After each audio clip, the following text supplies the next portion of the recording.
Hey, this is the Quantum Sheriff. Right now I'm here actually with my mom, but she doesn't want to be on camera, so you're just going to hear her voice.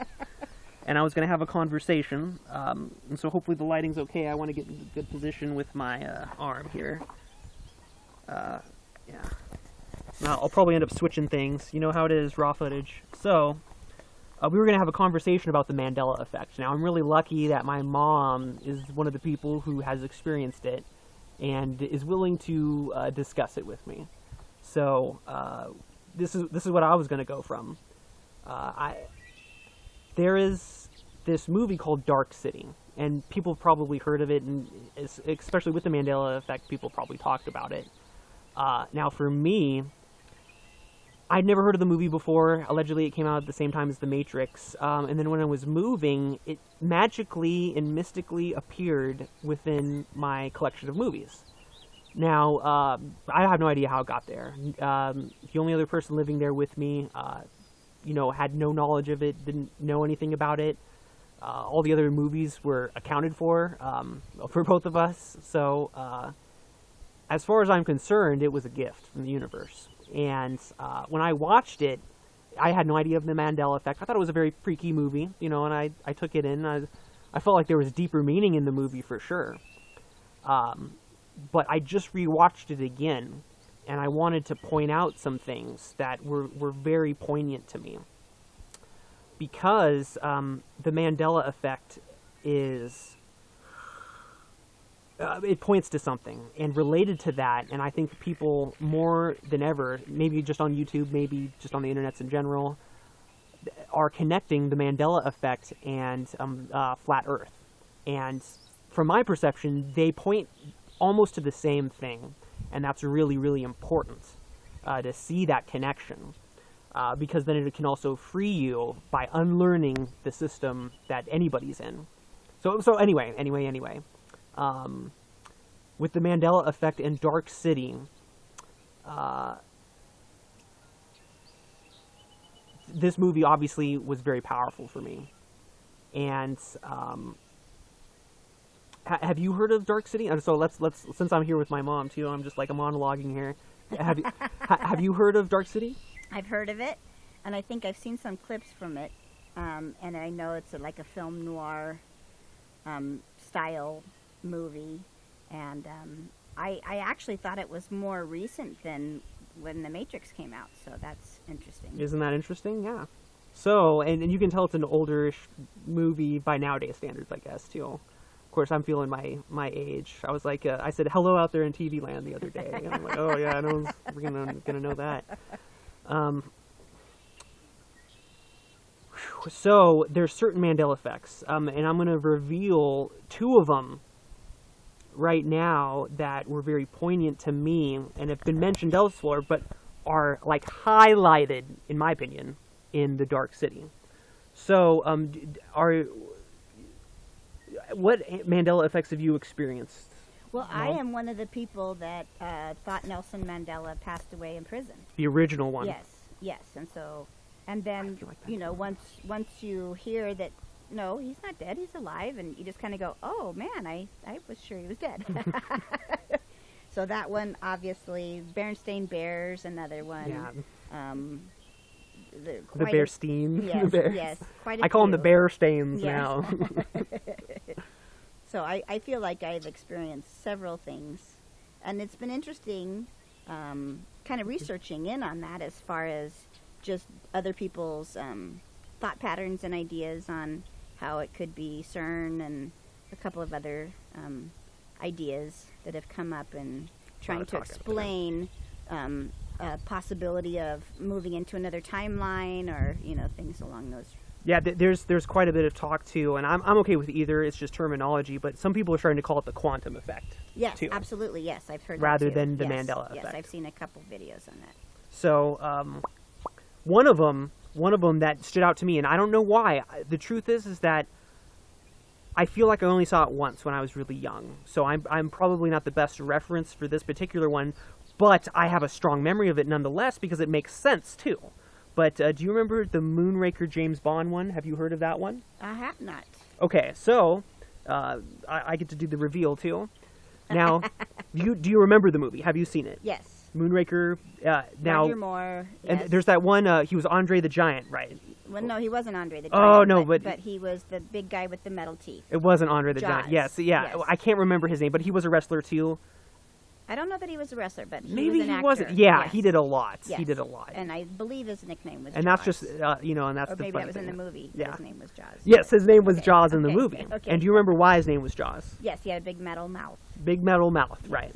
So in the course of the movie, he's evading, or he's trying to get Bond's evading him and everything. I think there's like a rocket scene, and then he falls through the house and everything, and there's rubble all around, and somebody helps him up, and it's a girl. Do you remember that? I don't. Okay, so my mom's not going to be a good source for this at all. And actually, this isn't that atypical with my mom if you ask her about movies. So, Give me a so break. yeah, so don't hold her. Go. So yeah, don't hold it against her. This is pretty typical even with current day movies. So now this is going to make logical sense, I think, for my mom too. So what I remember is this girl helps him up, and he smiles at her, and she smiles back at him, and it zooms in, and what's on her teeth? Braces. Right. She's got metal teeth. Okay, I remember just that. like I remember Jaws. That. Yes, I remember that. And then that's why they get along. And Right. so she helped him up, and she's got braces because they both got metal teeth, and that's like the gimmick thing for that. And so now, if you look at Moonraker, she does not have braces. There is no reason why they should fall in love. Interesting. And she has no braces. No braces at all. So, in Dark City, there is a scene. And now, I'm not putting into context the movie at all. So, whatever. I'm sorry. Maybe watch one of my other videos about it. You do your own research. So I'm just going to jump right into it. But there's a little boy stranger, chasing the main character, John Murdoch. And he falls off a building and grabs onto it, where he's just holding on with one hand, and then the boy stranger comes with his knife. He puts the knife in there, because you think he's maybe going to stab his hand to try and get him to fall off the building, but he puts the knife, he jabs it in the doorway, and he bites his hand. Now, while he's biting his hand in this close-up where you see the boy has braces. Now, in all the other scenes, the boy may have had braces, but you never get to see his teeth all the way. Just the fact that when he's biting and he has braces, and from my subjective experience that this movie magically appeared to me with the Mandela Effect, as far as I'm concerned, isn't that interesting? That's kind of like a sign showing you that, oh, here's something which has been changed. Braces, right? So, there's another one. And in the movie, it's hard to hear it, but I turned on captioning, just because I called it cuming for the longest time, like with a Q, or like with a K. But their ability to alter reality for the strangers is called tuning, T-U-N-E, a tune, or tuning. Now, think about the Looney Tunes, right? It used to be T-O-O-N-S, but now it's T-U-N-E-S. Yep. So the Looney Tunes have been tuned. And I thought that was just... I got chills when I made that recognition. I was just like, oh, man. Oh, shoot. And the truth is there's a lot of other stuff about Dark City as well. It's obviously a flat city, right? Flat Earth type of a thing. People's memories are altered on a daily basis, which is very interesting.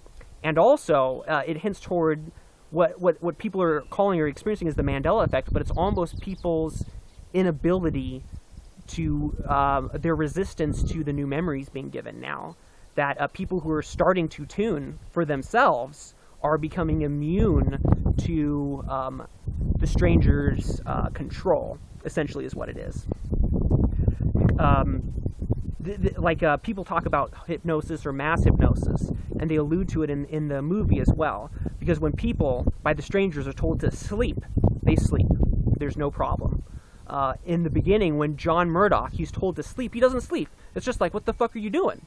You're saying the word sleep to me, okay? What the fuck does that mean? he's immune to it. But also later on, when he's threatening, when the strangers are threatening the loss, he's at the border. This is kind of ironic too, and it may be metaphorical in some terms, but he's threatened with the loss of his wife, his significant other, as far as, you know, things are concerned. The strangers are going to kill her unless he submits to them. And so, what is he? They tell him to sleep, and you can tell he's resisting, but it's starting to work, and then he says it again, and it works. And so I think that's another kind of thing, too, that anybody who's in the Mandela Effect or experiencing that, in my opinion, are starting to have more ability and, you know, for lack of a better term, control over their own lives. And so they're not going to be affected by mass hypnosis as much as the other people. And so, but that also says that if you're not careful, you can fall back into that sleep, too. That if you're still afraid of losing things, and who knows, maybe that's part of your journey, just like in John's, you could say that ended up working out for John in the end. So that might work out for you, too. So don't be hard on yourself if you feel like you've fallen back asleep sometimes, because that might be just part of your journey, and like John's. So there's that. And it's probably a pretty long video. Do you have anything to add to that? No, I find it fascinating. Yeah, fascinating stuff. So like always, I think this is a good conversation we're all having. You know, thanks for listening. You know, tuning in, and I think it's better to not know about what's going on, much more so that we can agree, because I know that there's lots of different groups, a scientific group, Bible group, but we're all experiencing this together. And so rather than agreeing upon, we maybe can't necessarily agree on what is, but let's agree on what we know is not. And so let's know that what we've been presented is not true, and that we're all figuring out this together. So have a good one, everybody, and I'll catch you on the flip side.